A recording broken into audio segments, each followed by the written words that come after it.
I guess he even said, well, I've got my whole life ahead of me to make money and do all this other stuff. But you've got to realize, a golden ticket like that, an opportunity like that only comes around. You're lucky if it comes around once in a lifetime. And apparently this dude also has like $100,000 in student loans that he has to pay off. I mean, he could have easily taken care of his family by selling this ball. I find, again, I applaud the guy. At the same time, I feel like he made a really foolish mistake and he's going to end up regretting it.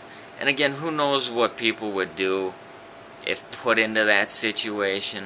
You just never know.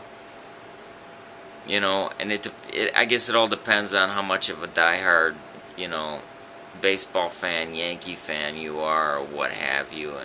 And I think age has a lot to do with it. The older you get, the more you realize, hey, I've got to take care of myself. I've got bills to pay, loved ones to support, or whatever the case may be. Those season tickets are going to be gone after this year. He'll have a couple of bats, balls, blah, blah, blah.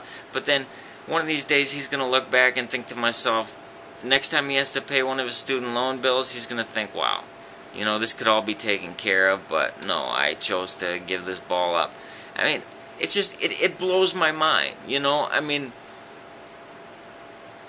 it's a selfless act, but at the same time, it's a foolish act. It's like winning the lottery ticket and handing the lottery ticket over to a millionaire who already has the money. I mean, think about it. Derek Jeter, he's raking in, between $86,000 and $150,000 per game. Per game. I mean, Jeter could have at least thrown the guy a few bucks, said, oh, you did the right thing, I appreciate what you've done. Threw the guy his earnings for one game and taken care of him. These people could at least pay the taxes that he's going to owe on all this stuff, but it's not going to happen. Very doubtful. Everybody keeps saying, oh, Jeter's a class act, and as an athlete, sure, but what else has the guy done?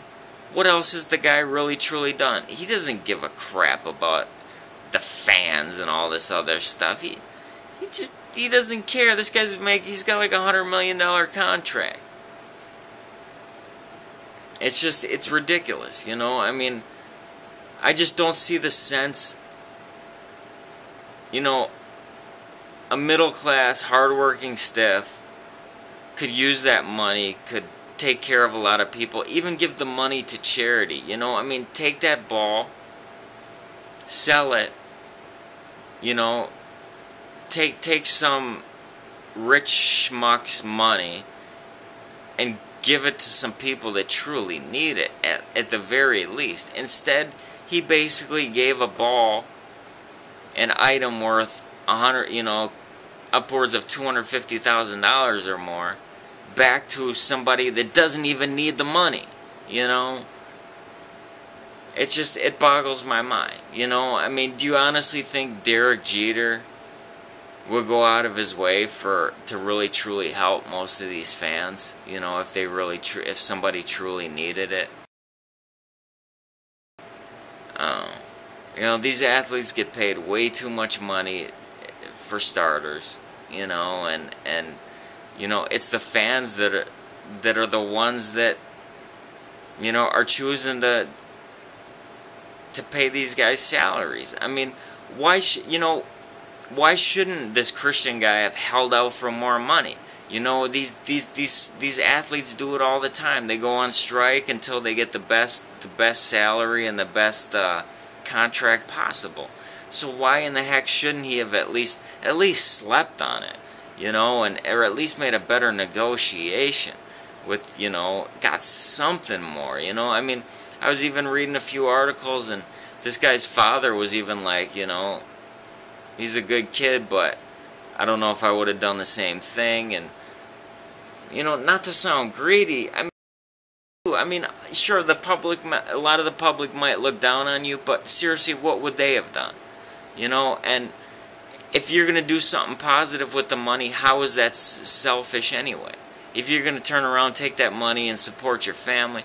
I mean, we live in hard economic times right now. You know, it's like, I don't know.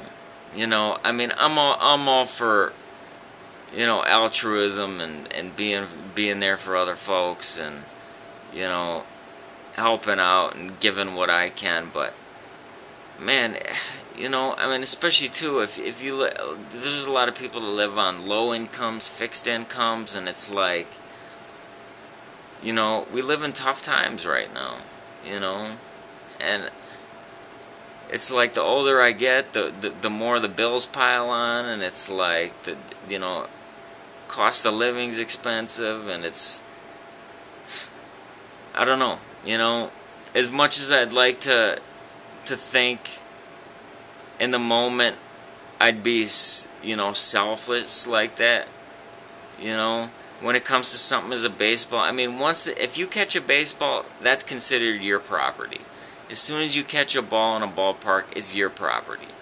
And there's no right or wrong answer. I mean, what the guy did was great, but if you would have kept it and sold it, what's wrong with that too? You know, I mean, I don't know.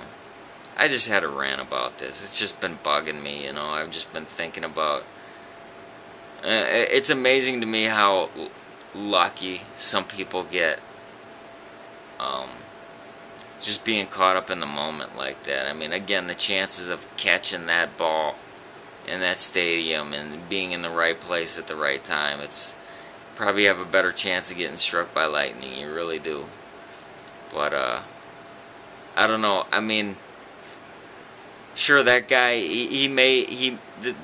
this fan that caught the ball, sure, he may be a part of Yankee history and all this other stuff, but is he really going to be remembered? I mean, Jeter's the one that's going to be remembered. And who says Jeter's not going to take that ball and try selling it to the Hall of Fame for buco coin, you know? I mean, it's ridiculous. It's ridiculous. You know, these... I don't know. I don't know. I just had to get that off my chest. You know, again, I congratulate anybody that's willing to work hard and accomplish something that Derek Jeter did. You know, I mean, the guy's a great baseball player, but, you know, it seems like everybody acts like he's such a saint and blah, blah, blah. I mean, he's a great baseball player, but, you know, I haven't heard much else beyond that, you know, and, I mean, just the fact that he omitted, I mean, just the fact that he basically, just the fact that Jeter said to hell with the All-Star game because he was too emotionally exhausted and blah, blah, blah. It's like, you know what? You play every single day, at least make it to that. Be there for the fans, be there for baseball, you know, just... Instead he runs off to Miami with his girlfriend or his wife or whatever. It's like, please, you know. But, that's pretty much all I had to say. You know, who knows, you know. Any one of us could be, you know, get lucky. Hit the lotto, you know. Catch a home run ball like that. Chances are slim, but, you know, I just, I definitely feel like this fan's going to be regretting his decision down the line. In fact, I'm sure he probably is right at this very moment. He keeps thinking to himself, you know, 23 years old and just, it's still young, you know. I mean, your future's not, there's no guarantee with your future, people, you know. I mean, I don't know. I say capitalize on opportunities as long as it ain't hurting anyone else, and, you know, selling that ball wouldn't have, you know, it wouldn't have been wrong, you know, so, whatever. Just wanted to, throw out my 2 cents in regards to this whole matter, so, I don't know. Thanks for listening, and, if you have anything to say in regards, you agree, disagree, chime in. We'll talk to you later. Take care.